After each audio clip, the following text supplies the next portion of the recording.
Bien, ya estamos de regreso con Teleuniverso al Día. Gracias por permanecer en conexión con nosotros. Damos seguimiento desde Teleuniverso Canal 29 a las principales informaciones que acontecen no solo en el país, sino a nivel mundial. Los hermanos peruanos están pasando por un momento sumamente difícil en términos políticos.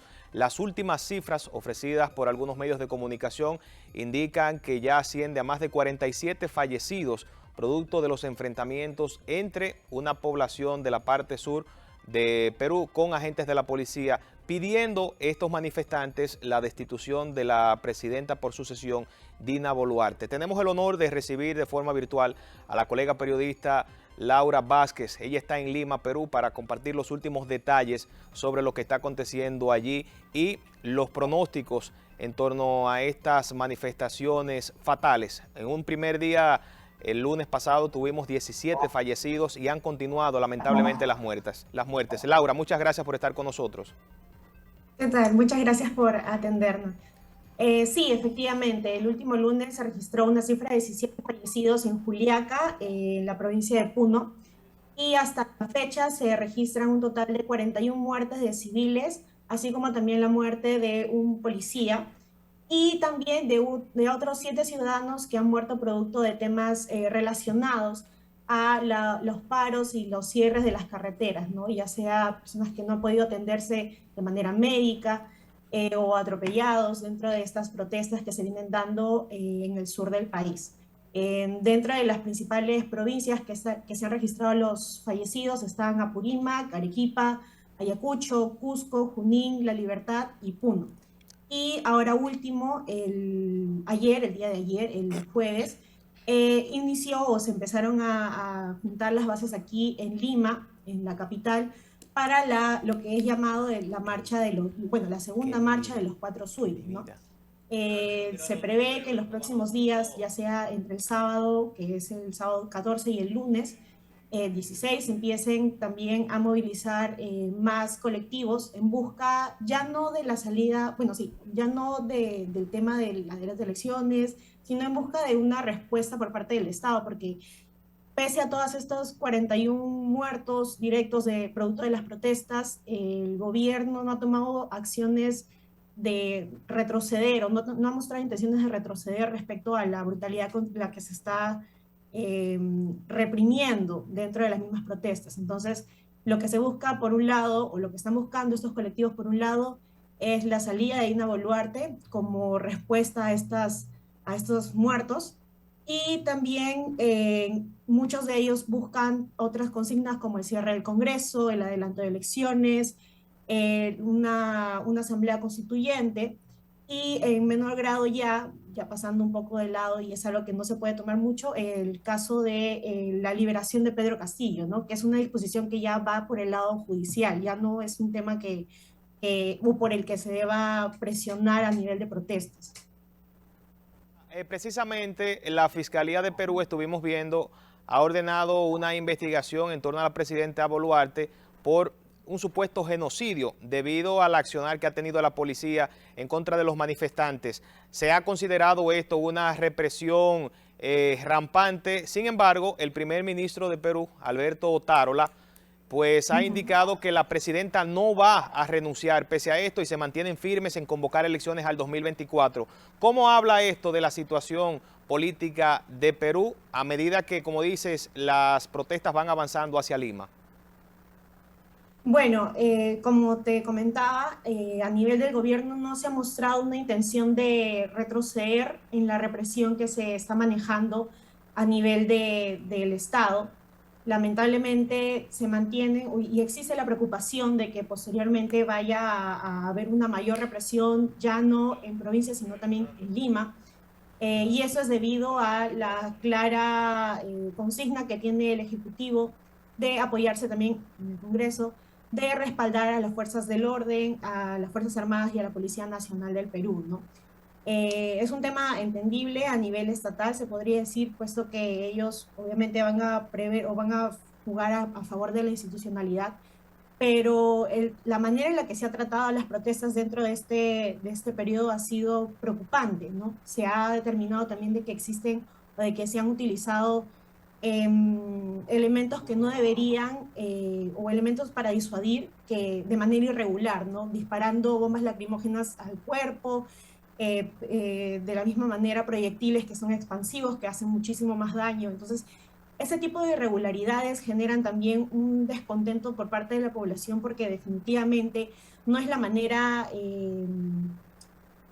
idónea del uso del poder o del uso de la fuerza que debería tener las fuerzas del orden, ¿no? Y es básicamente lo que se está cuestionando. Y por eso el principal motivo por el que se pide la salida de Boluarte, porque el gobierno no está retrocediendo, no está haciendo un acto de contrición, de darse cuenta de que se está excediendo a nivel del uso de la fuerza. Y bueno, lamentablemente la presidenta, desde que se registraron las 17 muertes en Juliaca, no ha mencionado, ni siquiera ha declarado sobre este caso, ni siquiera ha llegado a pronunciarse como lo estuvo haciendo anteriormente, pidiendo calma a sus hermanos, ¿no? Ahora ya no, ni siquiera se ha declarado, ni siquiera ha declarado a la prensa. El único que ha estado presente y ha estado hablando, me parece de una manera un tanto agresiva, es el primer ministro Alberto Tarola, ¿no? Que va más por el lado de apoyar a las Fuerzas Armadas, apoyar Claro. a la Policía Nacional, incluso durante su pedido de toma de voto de confianza en el Congreso, lo que él pidió fue específicamente que se declarara un luto nacional para el día de ayer, el día jueves.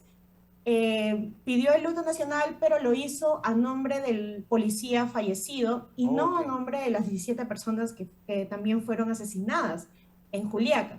Entonces, esta desigualdad a nivel de atención es la que se está criticando y es la que es cuestionable en estos momentos, ¿no? Laura, hay una situación que quisiera que nos expliques brevemente. Como conoces, eres especialista en temas políticos, trabajas, hay que decir, para el periódico o el diario La República en Perú, uno de los principales diarios. Y el aspecto de que las protestas iniciaran atípicamente en la zona sur del país, básicamente comunidades indígenas, y luego entonces va avanzando hacia la capital de Lima. ¿Esto tiene alguna causa, tiene alguna explicación? ¿Por qué? Bueno, para poder explicar esta situación se tendría que retroceder hasta las elecciones del 2021, cuando Pedro Castillo, entiéndase en ese momento el principal, o uno de los principales contendientes, venía de recoger, por así decirlo, la simpatía de varias regiones del sur.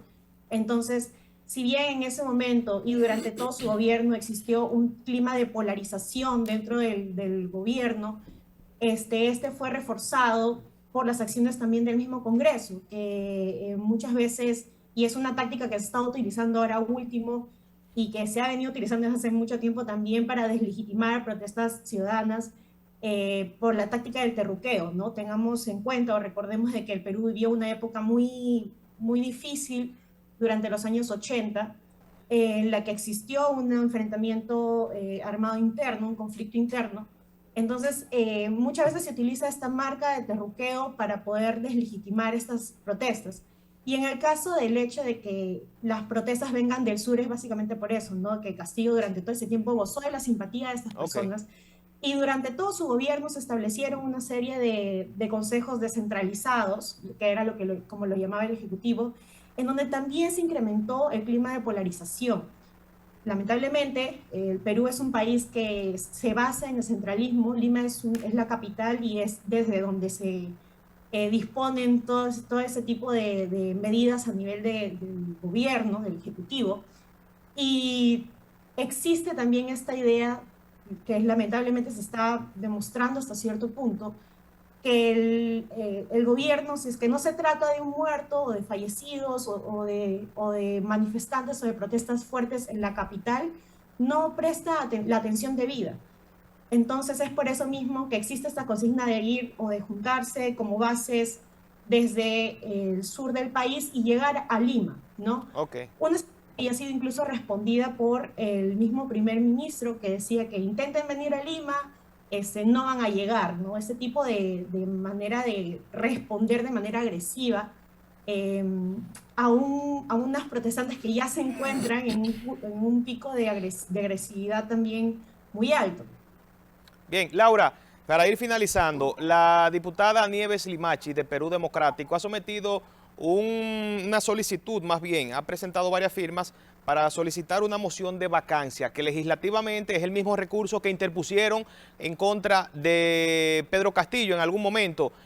Desde el punto de vista político, legislativo, ¿entiendes factible esta disposición? ¿Qué podría pasar en lo inmediato con el cargo de la presidenta Dina Boluarte? ¿Qué podría pasar con este recurso? A ver, el tema de las mociones de vacancia es una solicitud que se ha venido utilizando constantemente durante el gobierno de Pedro Castillo y ahora por primera vez a un mes del gobierno de Dina Boluarte se ha presentado. Ok. A ver, damos cuenta, esta solicitud de la congresista Nieves Limachi viene por parte de la izquierda, del bloque izquierdista del Congreso, ¿no? Y está firmado por, obviamente, naturalmente, congresistas de izquierda.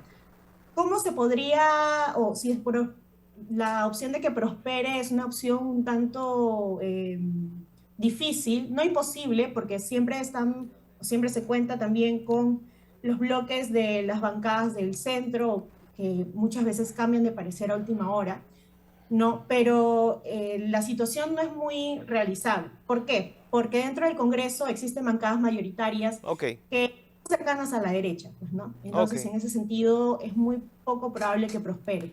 Bueno, finalmente el próximo martes 17 de enero se espera que el juez Juan Carlos Checli esté conociendo la solicitud entonces del presidente Pedro Castillo, quien está apresado, para que evalúe un recurso que anula su proceso penal por rebelión y conspiración. ¿Crees que prospere este recurso, dada la situación que hay en Perú? La verdad es que no creo que prospere. Lamentablemente, o bueno, no lamentablemente, ¿no? Al expresidente contra el expresidente se ha determinado una situación de flagrancia también, que es una de las solicitudes dentro de la Fiscalía de la Nación. Entonces, esta flagrancia genera también un mayor peso a nivel de los procedimientos judiciales. Ok. Bueno, no sé, debería preguntarte también cómo está, si tienes conocimiento de la comunidad dominicana en Perú, tienen constancia de si hay gran presencia de dominicanos allá, tienen alguna contabilidad, porque hay un público aquí que está también siempre relacionando este tipo de hechos. Bueno, a nivel provincial no tenemos información. Me parece que la comunidad dominicana acá, bueno, en general los enfrentamientos acá no estarían afectando, no estarían dándose a gran escala, puesto que ya hay antecedentes de atención específica con respecto a los ciudadanos. Entonces, estamos mucho más alertas, hay una mayor atención por la preservación de los derechos humanos. Y esto no creo que vaya a afectar mucho tampoco a la población que se encuentra aquí, ¿no? Pero hay gran cantidad de dominicanos desde tu percepción. No podría especificarte, no tengo números exactos, lamentablemente. Laura, te agradecemos bastante este tiempo, gracias por arrojar detalles tan importantes sobre esta situación que están atravesando en Perú, la cual esperamos también puedan superar prontamente y puedan alcanzar esa estabilidad política que todos anhelamos en un sistema democrático. Efectivamente. Muchísimas gracias por la atención sobre nuestra situación. Bien, nosotros pues vamos a continuar con Teleuniverso al Día. Ustedes no se muevan porque vamos a hacer una pausa y al regreso más informaciones.